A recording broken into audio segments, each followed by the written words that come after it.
जय हिंद। आज हम लोग पढ़ेंगे क्लास 11th का बायोलॉजी का पहला चैप्टर, जिसका क्या नाम है, जीव जगत अर्थात लिविंग ऑर्गेनिज्म। अर्थात पहला जो चैप्टर है वो जीव जगत है, जो क्लास 11th यूपी बोर्ड का है। अर्थात ये जो आज जो है बायोलॉजी का पहला क्लास स्टार्ट हुआ है, जिसमें पहला हेडिंग है आप लोगों का जीव विज्ञान, अर्थात जीव जगत की कहते किसे हैं। तो विज्ञान की वह शाखा जिसके अंतर्गत सजीवों के संरचना, यानी उनके संरचना क्या होते हैं, इसके बाद उनके कार्य की जिसको बोलते हैं कार्यकी का मतलब कार्य करने के अंग तंत्र, इसके बाद उनके वृद्धि एवं विकास का क्या किया जाता है, अध्ययन किया जाता है।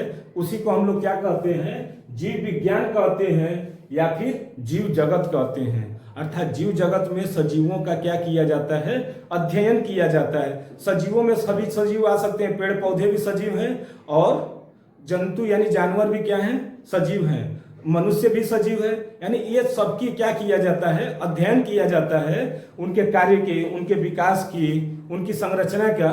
तो उसी को क्या बोलते हैं, हम लोग जीव विज्ञान बोलते हैं। और जीव विज्ञान की दो शाखाएं होती हैं, अर्थात इनको दो भागों में बांटा गया है। पहला भाग जो आता है वह होता है वनस्पति विज्ञान अर्थात बॉटनी।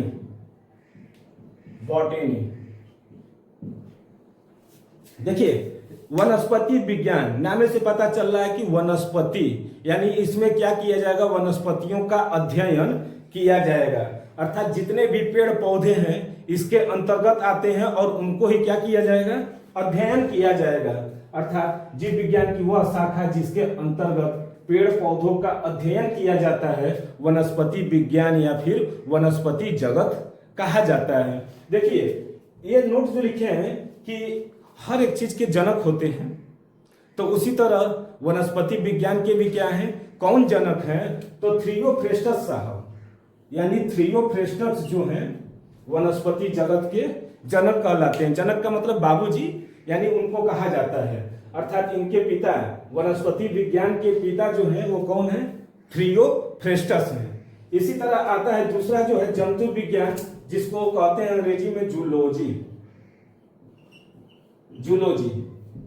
नाम से पता चल रहा है कि जंतु, यानी जिसमें जंतुओं का क्या किया जाता है, अध्ययन किया जाता है, उसी को क्या कहते हैं, जंतु विज्ञान कहते हैं। अर्थात देख लीजिए परिभाषा, जीव विज्ञान की वह शाखा जिसके अंतर्गत प्राणियों अर्थात जंतुओं का अध्ययन किया जाता है, उसी को हम लोग क्या बोलते हैं, जंतु विज्ञान या फिर जंतु जगत कहते हैं। इसके भी जन्मदाता होंगे, यानी इसके भी जनक होंगे। तो इसके जो जनक हैं वो है अरस्तु ने क्या किया था, जीव विज्ञान की खोज की थी, अर्थात जंतु विज्ञान की, जिसके लिए इनको क्या मान लिया गया, जंतु विज्ञान के जनक अर्थात इनको पिता मान लिया गया। और एक शब्द आता है कि जीव विज्ञान शब्द दिया किसने था, सर्वप्रथम किसने प्रयोग किया था, तो लैमार्क ने सर्वप्रथम क्या किया था, जीव विज्ञान शब्द का प्रयोग किया था। अर्थात यहां पर जो है अभी 3 हेडिंग दिए हैं कि जीव विज्ञान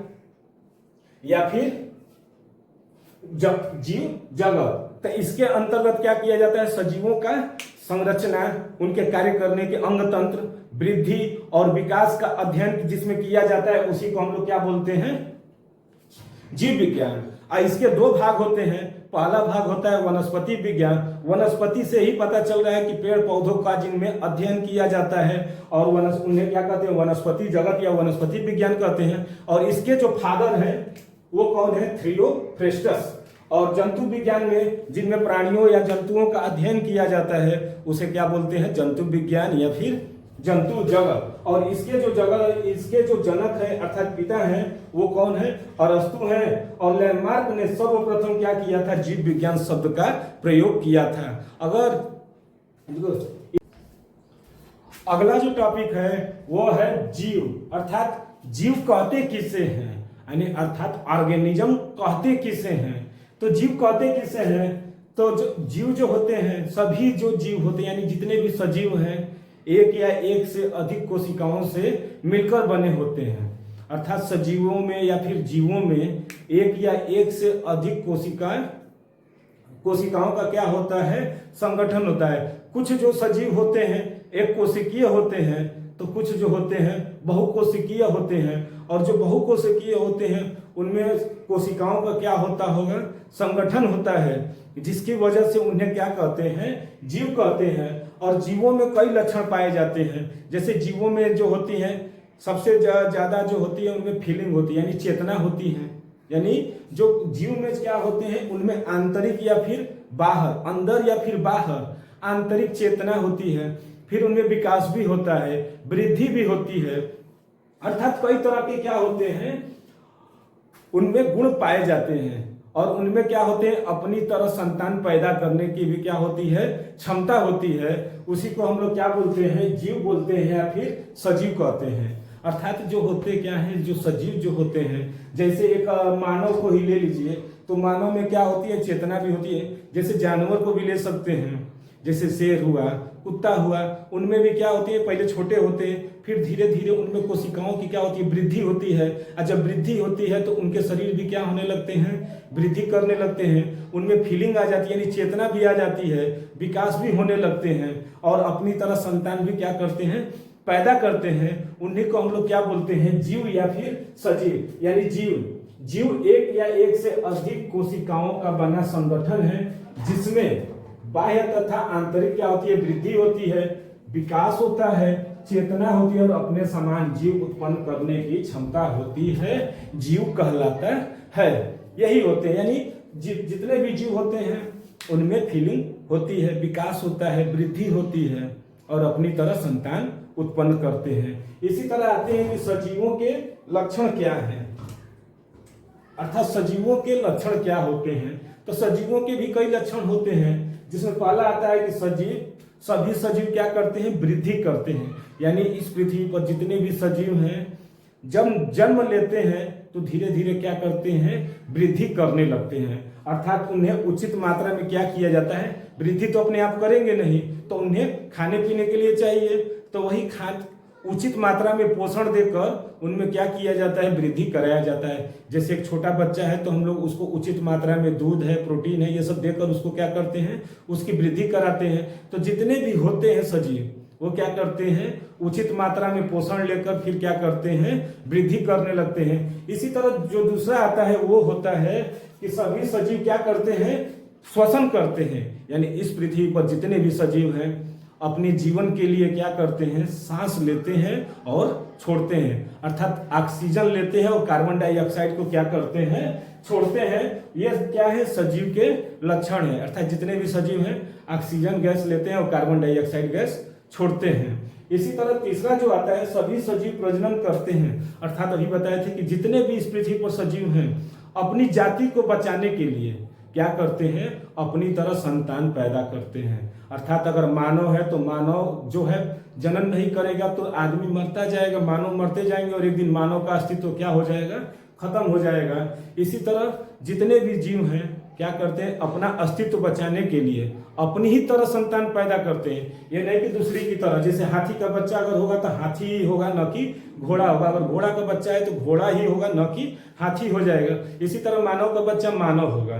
तो यानी अपने ही तरह संतान क्या करते हैं, पैदा करते हैं, यानी उत्पन्न करते हैं। और सभी सजीव क्या करते हैं, उत्सर्जन करते हैं। अर्थात जो हम लोग खाना खाएंगे तो उसका उत्सर्जन भी क्या है, जरूरी है। अगर नहीं करेंगे तो कहाँ स्टोर होगा, कहाँ रखेंगे अपने शरीर में, यानी सजीव कहाँ अपने शरीर में रखेंगे।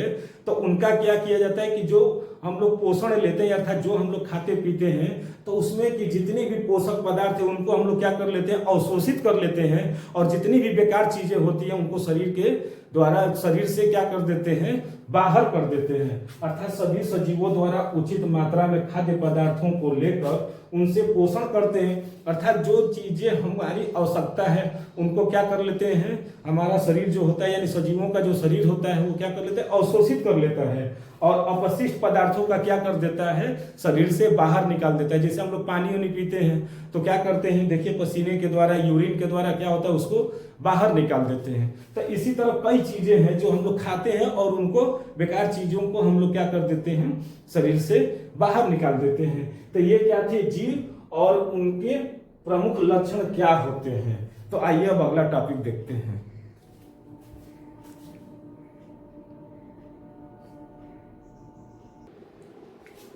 देखिए सजीवों के लक्षण में जो अगला टॉपिक है कि सभी सजीव चेतना करते हैं, अर्थात जितने भी सजीव हैं उनमें क्या होती हैं, किसी भी चीज को सोचने समझने और महसूस करने की क्या होती है, सोचने समझने की क्या होती है, क्षमता होती है।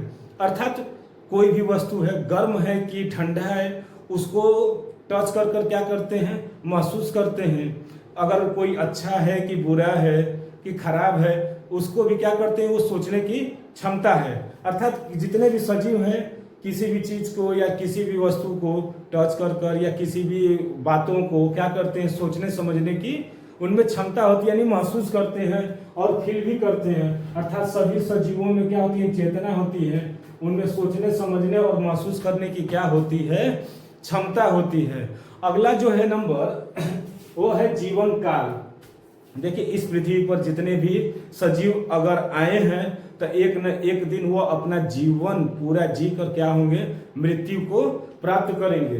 हो सकता है किसी का एक्सीडेंट के द्वारा अगर मौत हो जाए तो वो उसका जीवन काल नहीं कहलाते, वो उसका आकस्मिक यानी वो जो एक्सीडेंटल मौत कहलाती है, यानी एक्सीडेंटल डेथ। तो सभी सजीवों की क्या होती है, एक निश्चित अवधि के बाद क्या हो जाते हैं, मृत्यु को प्राप्त करते हैं। उन्हीं को हम लोग क्या बोलते हैं, उनका सजीवों का जीवन काल। अर्थात जो भी वस्तु यानी कोई भी सजीव जो है इस पृथ्वी पर आए हैं तो एक न एक दिन वो क्या करेंगे, मृत्यु को जरूर प्राप्त करते हैं। ये हो गए सजीवों के जो प्रमुख लक्षण थे हमने बता दिया। अब देखिए सजीवों के बारे में बताएं तो कहीं ना कहीं क्या है, उसके साथ जुड़ा है निर्जीव। यानी सजीव तो हो गए, अब क्या करेंगे, सजीव को निर्जीव को बताया जाए तो देखिए पृथ्वी पर यानी इस धरती पर जितनी भी वस्तुएं हैं उनमें ना तो वो भोजन करते हो, ना उनमें श्वसन होता हो और ना उनमें कोई पोषण होता है, ना जन्म देते हैं। उन्हीं को हम लोग क्या बोलते हैं, निर्जीव बोलते हैं। यानी निर्जीव में ना तो वो सांस ले सकते हैं, ना भोजन कर सकते हैं और ना वृद्धि कर सकते हैं और ना इधर उधर जा सकते हैं। यानी ये क्रियाएं जिनमें न होती होगी उन्हें हम लोग क्या कहते हैं, निर्जीव कहते हैं। जैसे देखिए परिभाषा में, धरती पर या पृथ्वी पर पाए जाने वाले सभी चीजों जिनको जीवन नहीं मिला, यानी उनमें जीवन नहीं थे, इनमें श्वसन क्रिया नहीं थी, जन्म देने की क्षमता नहीं थी, वृद्धि नहीं था, भोजन जैसी जीवन उपयोगी क्रियाएं इनमें क्या होती है, सम्मिलित नहीं है। अर्थात ये क्रियाएं क्या करते हैं, निर्जीव नहीं करते हैं, वही क्या कहलाते हैं, निर्जीव कहलाते हैं। और निर्जीव को भी दो भागों में बांटा गया है। एक तो प्राकृतिक के द्वारा, यानी वे वस्तुएं जो प्राकृतिक के द्वारा बनाई गई हो लेकिन उनमें कोई जीव ना हो, उन्हें हम लोग क्या कहते हैं, प्राकृतिक निर्जीव। जैसे में पहाड़ हो गया यानी पर्वत हो गए, हवा हो गया, आकाश हो गया, ग्रह हो गए, ये सब क्या आते हैं, निर्जीव के अंतर्गत ही आते हैं। अर्थात ये क्या है, प्राकृतिक के द्वारा ही बने हैं। जैसे पर्वत है, ये प्राकृतिक के द्वारा बना है, हवा भी प्राकृतिक के द्वारा बना है, आकाश है, ग्रह है, ये सब क्या है, प्राकृतिक निर्जीव है। एक आता है मानव निर्मित या फिर आर्टिफिशियल यानी कृत्रिम। कृत्रिम निर्जीव क्या होते हैं, जो मानव ने बनाया होगा, उसी को क्या कहते हैं, कृत्रिम निर्जीव। जैसे टेबल हुआ जिस पर बच्चे पढ़ते हैं, यानी आप लोग जो पढ़ते हैं या खाना वाना सब खाते हैं, डाइनिंग टेबल हो गया, ये सब क्या होते हैं, निर्जीव होते हैं। कुर्सी हो गई, कार हो गया, मोबाइल फोन हो गया, ये सब क्या है, निर्जीव के अंतर्गत आते हैं। लेकिन इन्हें बनाया कौन है, तो इन्हें बनाने वाले मानव है। अर्थात सजीवों के जो प्रमुख लक्षण में जो अगला टॉपिक था वो था सभी सजीव चेतना करते हैं। इसके बाद सभी सजीवों का क्या होता है, एक निश्चित समय के बाद निश्चित मरते ही मरते हैं। इसके बाद निर्जीव के बारे में बता दिए हैं कि इनमें सजीवों जैसी कोई भी क्रियाएं नहीं होती हैं और इन्हें भी दो भागों में बांटा गया, एक था प्राकृतिक तो दूसरा मानव या फिर आर्टिफिशियल। आइए अब अगला टॉपिक देखते हैं।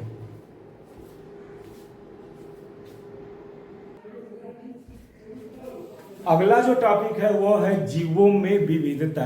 देखिए जीवों में विविधता होता क्या है, बात है कि इस पृथ्वी पर अनेक जीव पाए गए हैं जो जिनकी संख्या का गणना करना एक कल्पना के मात्र है, यानी उनकी कल्पना करना भी क्या है, एक मात्र के बराबर है, यानी नगण्य है। क्योंकि जहां भी जाइए एक अलग अलग जीव जरूर दिखाई देते हैं। उसी तरह वैज्ञानिकों ने कोशिश किया तो कुछ जीवों का क्या किए ये लोग पता लगा लिए। अर्थात देखिए इस पृथ्वी पर जितने भी जीव हैं उनमें क्या होती हैं, कुछ न कुछ विभिन्नताएं अवश्य होती हैं।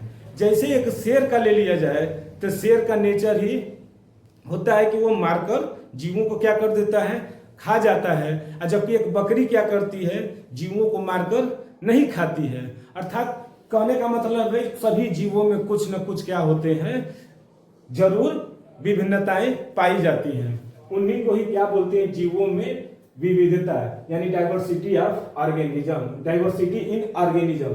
अर्थात जीव जगत में असंख्य प्रकार के जीवों की क्या है, उपस्थिति को ही जीव विविधता कहते हैं। अर्थात उनमें क्या विभिन्नताएं पाई जाती हैं। तो देखिए पहला जो आता है, इनके जो लक्षण, वैज्ञानिकों ने अब तक 17 से 18 लाख जीवों का क्या किया है, पता लगा लिया है। लेकिन उनमें जो है 12 लाख जो होते हैं जंतु हैं और 5 लाख क्या हैं, पादप हैं, अर्थात पेड़ पौधे हैं। यानी 17-18 लाख से जो जीव जंतुओं को खोजे हैं उनमें जो है 12 लाख क्या है, जंतुओं की खोज हो चुकी है, जबकि 5 लाख पेड़ पौधों यानी पादपों की खोज हुई है। उसी के क्रम में आते हैं जैसे कि इनमें कीटों की संख्या जो है, यानी जितने भी कीट हैं उनकी जो संख्या है जंतुओं तथा पादपों को मिलाकर भी क्या है, उनसे अधिक है। यानी छोटे छोटे जो जीव हैं यानी कीट हैं उनकी संख्या जो है पादप और जंतु दोनों को मिलाकर अगर जोड़ दिया जाए तो उनसे भी अधिक किनकी संख्या हो जा रही है, तो कीटों की संख्या हो जा रही है। अर्थात ये क्या थे, जीवों में विविधता। अब आती है जीवधारियों की वर्गीकरण। अर्थात इतने लोग अगर हैं तो उनमें क्या होंगी, विभिन्नताएं आएंगी। तो उन विभिन्नताओं को अगर एक साथ पढ़ना पड़ जाए यानी समझना पड़ जाए तो हम लोगों को क्या हो जाएगी, एक तरह से कठिन हो जाएगी। इसीलिए वैज्ञानिकों ने क्या कर दिया, जीवधारियों का वर्गीकरण कर दिया, अर्थात अलग अलग वर्गों में इनको बांट दिया गया। क्यों? क्योंकि अगर हम कीट का पढ़ेंगे तो इधर जंतु का भूल जाएंगे, अगर जंतु और कीट का पढ़ रहे हैं तो उधर पादप का भूल जाएंगे। अर्थात इसीलिए इनको सुविधा के लिए क्या किए वैज्ञानिकों ने, इनका वर्गीकरण कर दिया। और इन वर्गीकरण को किनके आधार पर किया था, तो संवर्गों में इनको यह कर दिया था, अलग कर दिया था, यानी वर्गीकृत कर दिया था। तो देखिए विश्व में मिलने वाले जीवों की संख्या ही नहीं, अर्थात उनकी संख्या के आधार पर नहीं, उनके आकार छोटे जीव, बड़े जीव, उनसे भी बड़े जीव, एकदम छोटी जीव माइक्रोस्कोप से जिसको देखा जाए वो जीव, अर्थात आकृति के अनुसार और आकृति, भार आदि सभी में इतनी विविधता होती है कि सामान्य रूप से उनको याद करना क्या है, संभव नहीं है। अर्थात इनको क्या किया जाएगा कि सामान्य रूप से इनको वर्गीकृत नहीं किया जा सकता। तब अध्ययन की सुविधा के लिए कुछ लक्षणों पर आधारित संवर्ग तथा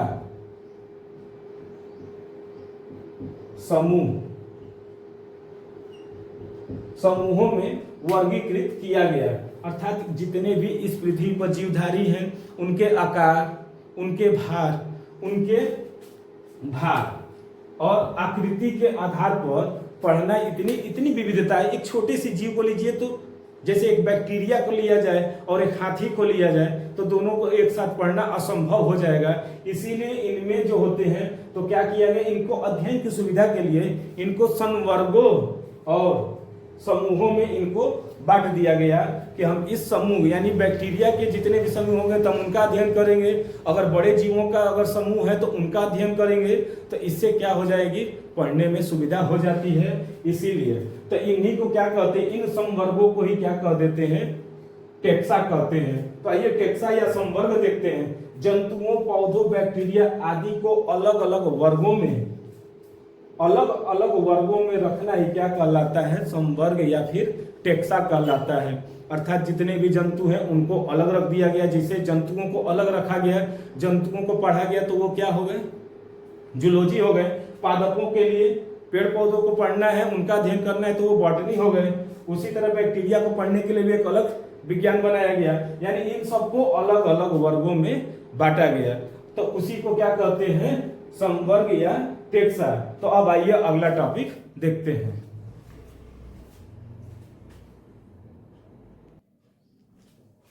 अगली जो टॉपिक है वो है वर्गीकरण, अर्थात वर्गीकरण किसे कहते हैं।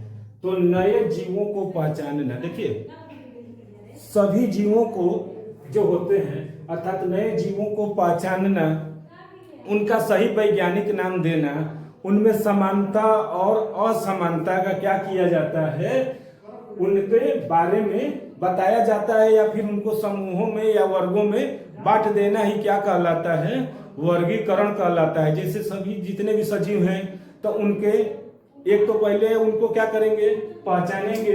पहला क्या होगा, उनकी पहचान, फिर दूसरा वैज्ञानिक नाम देना, फिर क्या करेंगे, उनमें क्या समानता है और असमानता।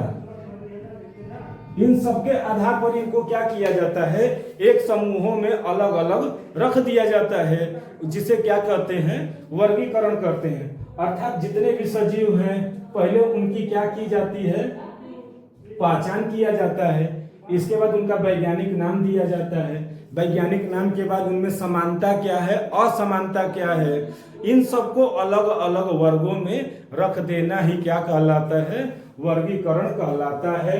और वर्गीकी इसी के अंतर्गत आते हैं कि जीव विज्ञान की वह शाखा जिसके अंतर्गत सजीवों का वर्गीकरण किया जाता है, उसी को हम लोग क्या कहते हैं, वर्गीकी कहते हैं, अर्थात टेक्सॉन कहते हैं, टेक्सॉन, टेक्सॉन कहते हैं। अर्थात देखिए, जिसके सजीवों का वर्गीकरण जिसमें किया जाता है उसी को हम लोग क्या बोलते हैं, वर्गीकी कहते हैं। और नोट में देखिएगा सबसे पहले कि वर्गीकरण को सबसे पहले किया कौन था। इतनी बड़ी काम को करना आसान नहीं था, क्योंकि इतना बड़ा काम है, क्योंकि 17-18 लाख जीव जंतु पेड़ पौधे पाए गए थे, यानी सजीव जो है 17 से 18 लाख पाए गए। इनका वर्गीकरण करना अपने आप में एक बहुत ही महानता काम थी। तो इनको सर्वप्रथम जो किए थे वो कौन थे, केरोलस लिनियस। अर्थात वर्गीकरण का जो शब्द का प्रयोग जो किए थे वो कौन किए थे, केरोलस लिनियस ने। और इन्होंने अपनी पुस्तक सिस्टीमा नेचुराई में इसका क्या किए थे, उल्लेख किए थे। अर्थात सिस्टीमा नेचुराई में ये अपनी पुस्तक इनकी है, उनमें इन्होंने क्या किया गया था, इन्हें उल्लेख किए थे कि तो इसीलिए इनको क्या मान लिया गया, वर्गीकरण का जनक माना गया। क्यों, क्योंकि सर्वप्रथम जो आते हैं उन्हीं को जनक माना जाता है। तो वर्गीकरण का जो कहा जाता है कि वर्गीकरण के जो जनक कौन है, तो वो है केरोलस लिनियस, इन्हीं को माना जाता है। अब आता है वर्गों में परिवर्तन। अर्थात वर्गों में परिवर्तन होता कैसे है, जैसे नए जीव जातियों की खोज होती गई। अगर जितने पते थे, अभी शुरुआत में बहुत कम जीव जंतुओं का पता था, तो उन्हें अलग अलग समूहों में रख दिया गया।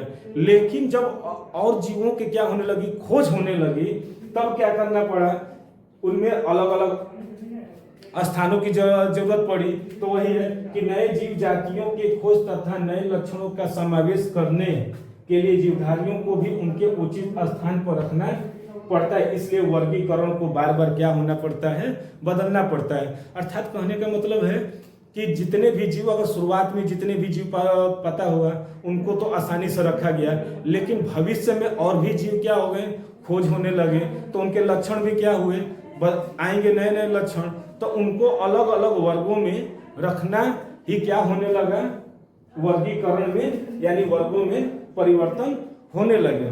तो आइए अब अगला हेडिंग देखते हैं कि वर्गीकरण के पद कौन कौन से हैं, जो क्या है, बहुत ही ज्यादा इंपॉर्टेंट है।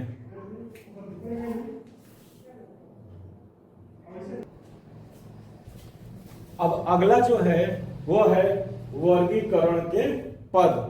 अर्थात ये जो है बहुत ही इंपॉर्टेंट है, क्योंकि ये क्लास 11th और 12th दोनों के लिए ही जरूरत पड़ जाती है। तो आइए वर्गीकरण के पद में जो पहला पद आता है वो आता है जाति। अर्थात जाति क्या होती है, वर्गीकरण का पहला जो हेडिंग है वो है जाति।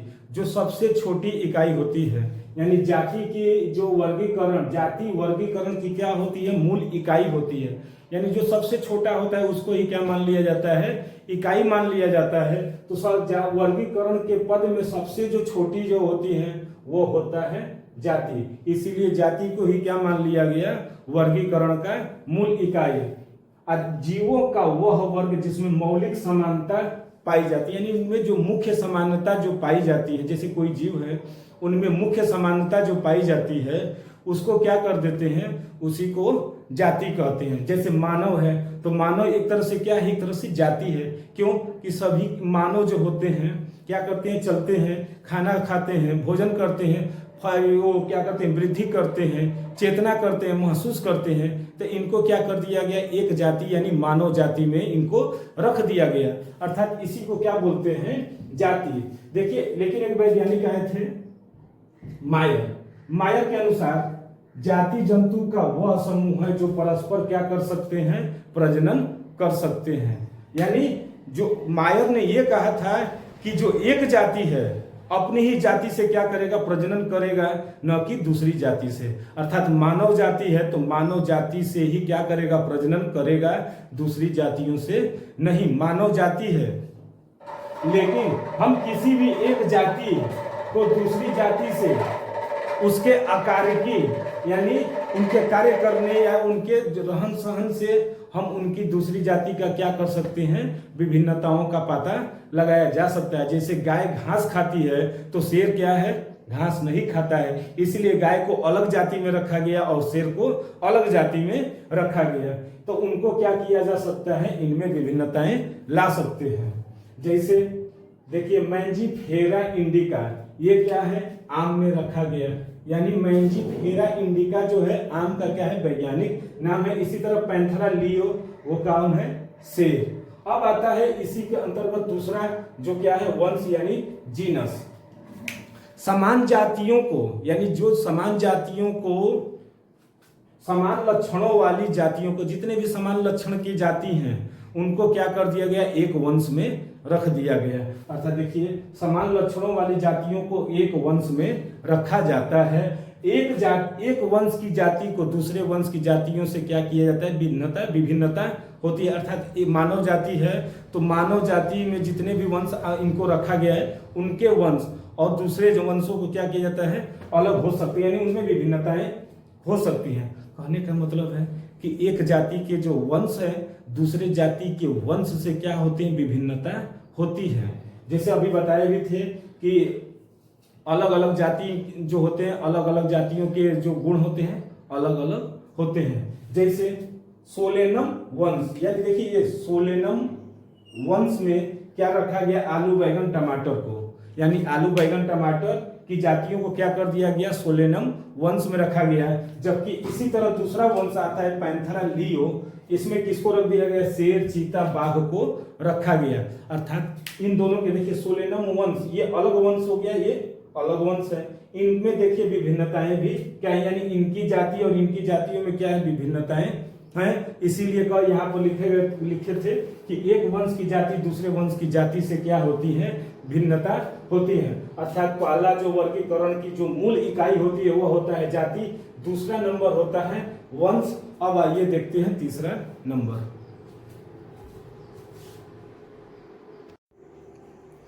आइए अब देखते हैं वर्गीकरण का अगला पद जो क्या है, कुल या फिर फैमिली। इस पद में समान गुणों वाले वर्गों को एक साथ रखा गया। अर्थात इसमें जो होते हैं समान गुणों वाले जो वर्ग होते हैं उनको एक कुल में रखा गया है। जैसे पौधों के तीन विभिन्न वंश, देखिए पौधों के तीन विभिन्न वंश सोलेनम, पिटूनिया तथा धतूरा में रखा गया है। इसी प्रकार जंतुओं के वंश पैंथेरा, जिसमें क्या आते हैं, शेर बाघ चीता तथा फेलिस बिल्ली कुत्ता रखा गया है। अर्थात फेलिस कुल में, ये फेलिस जो होता है कुल होता है, इसमें क्या रखे गए हैं, बिल्ली और कुत्ता। वंश पैंथेरा में क्या रखे गए हैं, शेर बाघ चीता। तो ये कहने का है ना मतलब कि कुल फैमिली में क्या होते हैं कि समान गुणों वाले वंशों वंशों को एक वर्ग में रखा गया है,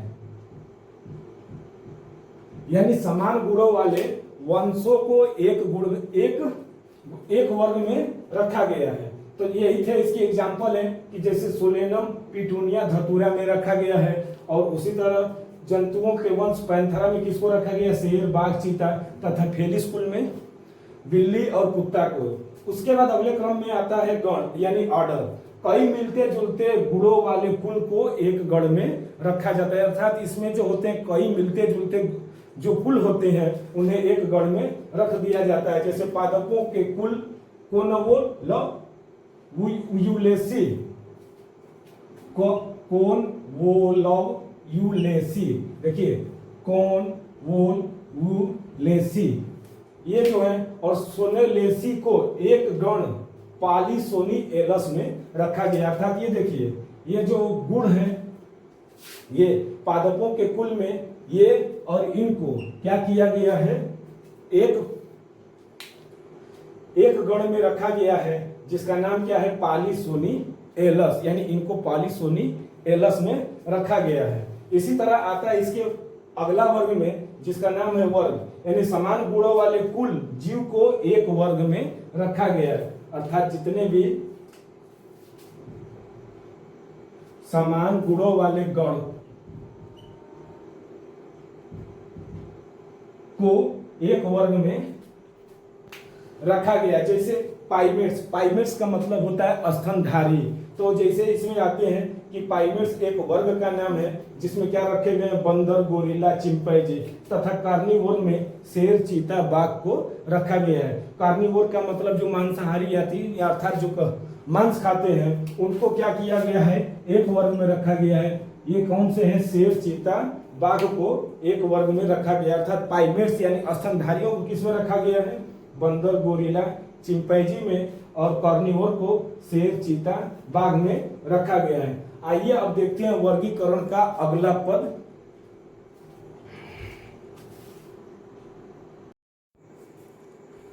वर्गीकरण का जो अगला पद है वो है फाइलम अर्थात संघ। इसमें क्या किया जाता है कि कुछ विशिष्ट गुणों वाले वर्गों को, यानी जो विशिष्ट गुणों वाले वर्गों को एक संघ में रखा गया है। इसका जो एग्जाम्पल होता है जैसे नोटोकार्ड, तंत्रिका रज्जु तथा क्लोन दरारें जिनमें उपस्थित हों उन्हें संघ कार्ड्रेटा में रखा जाता है। जैसे क्लोन, तंत्रिका तंत्र जिसको बोला जाता है यानी तंत्रिका रज्जु, नोटोकार्ड और जिनमें क्लोन दरारें पाई जाती हैं उनको एक संघ में रखा गया है जिस संघ का क्या नाम है, कार्ड्रेटा। अर्थात कुछ विशिष्ट गुणों वाले वर्गों को क्या कर दिया गया है, एक संघ में रख दिया गया है। तो जिनमें हमने यहाँ पर एग्जाम्पल भी आप लोगों को दे दिया है। अगला आता है वर्गीकरण का, वो है सबसे बड़ा जगत, जो होता है क्या, जगत यानी किंगडम। यह वर्गीकरण का सबसे बड़ा संवर्ग है, अर्थात जगत से बड़ा अब कोई वर्गीकरण का कोई पद नहीं, यानी इस वर्गीकरण का सबसे बड़ा पद जो है वो कौन सा है, वो जगत है अर्थात किंगडम। यह वर्गीकरण का उच्चतम संवर्ग है। आधुनिक वर्गीकरण के अनुसार सभी जीवों को पांच जगत में रखा गया है, जो कि हम अगले चैप्टर में इसको विस्तृत समझाएंगे, क्योंकि उसमें ये क्या है, विस्तृत या यहाँ पर ये जानना है कि जगत कहते किसे हैं। तो जगत वर्गीकरण का सबसे उच्चतम संवर्ग है और आधुनिक जगत में इसको 5 जगत में सभी जीवों को रखा गया है। इसके बाद आता है वर्गीकी सहायक साधन, जिसमें पहला आता है हर्बेरियम। ये इंपॉर्टेंट है, हर्बेरियम को इंपॉर्टेंट कर लीजिएगा, क्योंकि ये क्या होते हैं, हर साल इसको पूछा जाता है।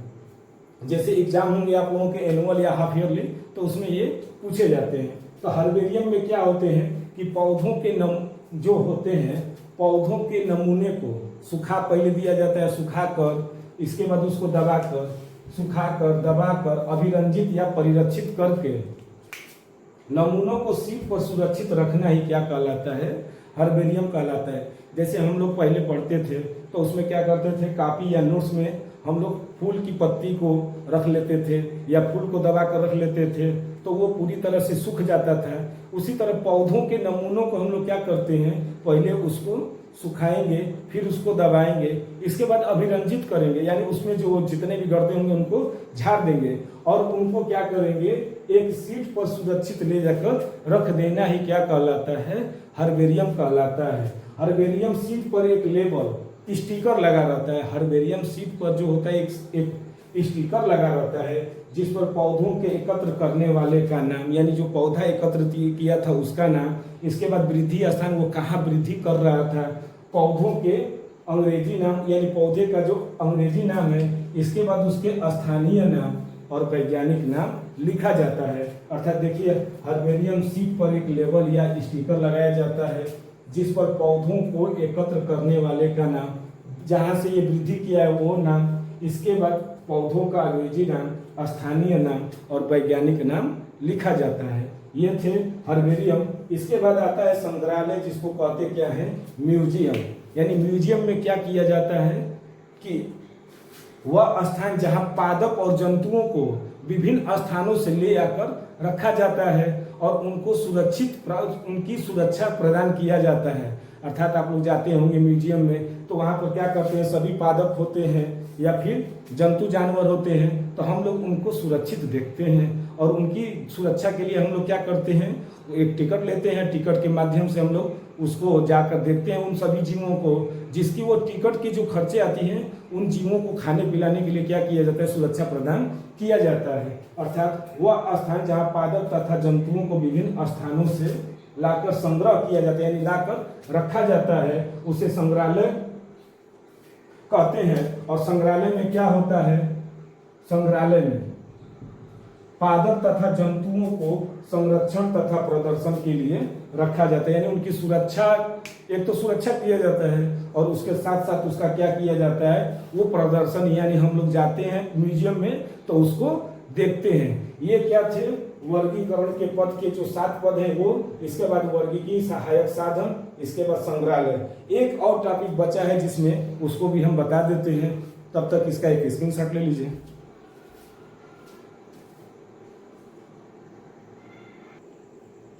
अब जो अगला टॉपिक है वो है चाबी या कुंजी। चाबी या कुंजी क्या होता है, देखिए, कुंजी का प्रयोग समानता और असमानता के आधार पर जंतुओं की पहचान करने में किया जाता है। जैसे कोई भी जंतु होगी तो उसकी समानता और असमानता के आधार पर उनको पहचान करने में क्या होती है, मदद मिलती है। अर्थात कुंजी जो होता है तुलनात्मक संवर्ग होता है, अर्थात तुलना करने में क्या होती है, आसानी हो जाती है। जैसे कोई जाति हुआ, जाति के बारे में हम लोग क्या कर सकते हैं, बता सकते हैं। जाति, वंश, कुल, गण, वर्ग, संघ, इन सबको क्या करता है, अलग अलग करने के लिए कुंजी का उपयोग किया जाता है। जैसे किसी भी जंतुओं की जाति को पहचानना है तो वहां पर कुंजी का प्रयोग किया जा सकता है, या उसके वंश को पहचानना है तो कुंजी का प्रयोग किया जा सकता है। तो उसी को क्या कहते हैं, चाबी या फिर कुंजी। इसकी परिभाषा हो गई, कुंजी का प्रयोग समानता और असमानता के आधार पर जंतुओं की पहचान करने में किया जाता है। कुंजी तुलनात्मक लक्षणों पर आधारित है। वर्गीकीय संवर्ग का प्रत्येक स्तर जाति, वंश, कुल, गण, वर्ग, संघ, ये सब क्या है, कुंजियों के लिए मदद मिलती है। कुंजी की वजह से इन्हें क्या किया जा सकता है, अलग किया जा सकता है। और इस चैप्टर का जो आखिरी जो हेडिंग है वो है वनस्पति उद्यान, अर्थात वनस्पति उद्यान कहते हैं किसे हैं, यानी बॉटेनिकल गार्डन। तो वनस्पति उद्यान में क्या होता है, पेड़ पौधों को उनके प्राकृतिक आवास में संरक्षित किया जाता है। जैसे कहने का मतलब यह है कि वो जो प्राकृतिक में जहाँ पर वो फलते फूलते हैं, तो उसी तरह उनको उसी के माध्यम के द्वारा उनको ले आकर उनके प्राकृतिक आवास पर रखकर उनकी सुरक्षा किया जाता है। उसी को क्या कहते हैं, वनस्पति उद्यान, यानी पेड़ पौधों को संरक्षित करके उनकी प्राकृतिक आवास के माध्यम से उनको रखा जाता है, उसी को वनस्पति उद्यान कहते हैं। वनस्पति उद्यान में प्रत्येक पौधे का जो होता है स्थानीय नाम और वैज्ञानिक नाम दिया रहता है। स्थानीय नाम क्यों दिया रहता है, क्योंकि वहाँ के लोगों को पहचानने में आसानी होगी, और वैज्ञानिक नाम इसलिए रहता है क्योंकि अगर कहीं दूर देशाटन के लोग अगर आएंगे तो वैज्ञानिक नाम से उस पेड़ पौधों को क्या करेंगे, पहचान करने में मदद मिल सकती है।